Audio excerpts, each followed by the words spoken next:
Orang tua zaman dulu nih ya, bakal marah kalau anaknya itu pergi ke layapan, nonton TV kedeketan, atau kebanyakan jajan dan minum es. Nah, di zaman sekarang ada kelakuan baru yang bisa bikin para orang tua ngomelin anaknya, yakni keseringan buka medsos di handphone. Sebenarnya di umur berapa sih anak kecil boleh main medsos?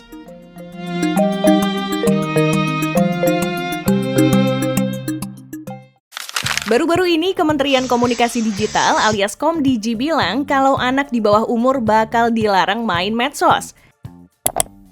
Ini insya Allah mudah-mudahan menjadi langkah awal dalam membangun komitmen bersama untuk merumuskan kajian penguatan regulasi yang berpihak pada perlindungan anak di ruang digital. Alasan pelarangan itu karena Komdigi mendapati ruang digital saat ini dipenuhi dengan konten-konten yang bisa membahayakan anak seperti pornografi, terorisme, aktivitas keuangan ilegal, perundungan, hingga kekerasan seksual.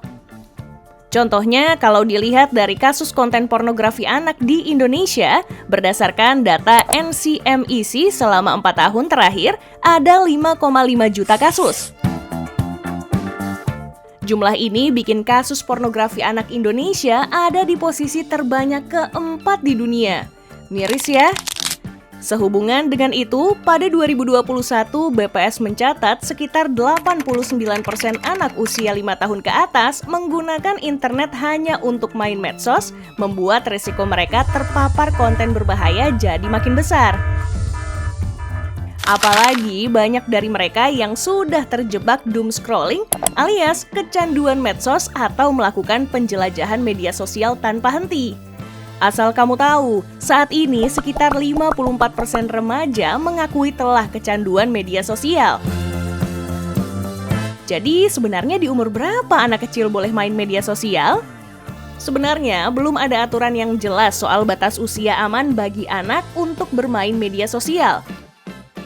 Tapi, kalau menurut Kepala Staf Sains American Psychological Association, Dr. Mitch Prinstein, seharusnya anak-anak baru boleh main medsos pada usia 13 tahun. Itu pun dengan pengawasan orang tua. Baru di usia 16 tahun, orang tua boleh mengizinkan anaknya untuk bermain medsos tanpa pengawasan. Anjuran itu menyangkut soal kesiapan atau kematangan otak dan mental anak-anak untuk menyaring informasi-informasi buruk yang ada di media sosial. Berdasarkan Pew Research Center, 64% anak usia 13 hingga 17 tahun mengakui terkadang terpapar konten berbasis kebencian di medsos. Kemudian, gara-gara medsos juga, 46% remaja mengaku insecure akan bentuk tubuh mereka. Mereka mencari bentuk tubuh ideal seperti yang ada di medsos. Dampaknya nggak main-main loh, terutama ke mental mereka. Seperti kata penelitian dari San Diego State University. Remaja yang main medsos dan HP selama lebih dari 5 jam sehari punya resiko 66% lebih tinggi untuk melakukan perilaku bunuh diri.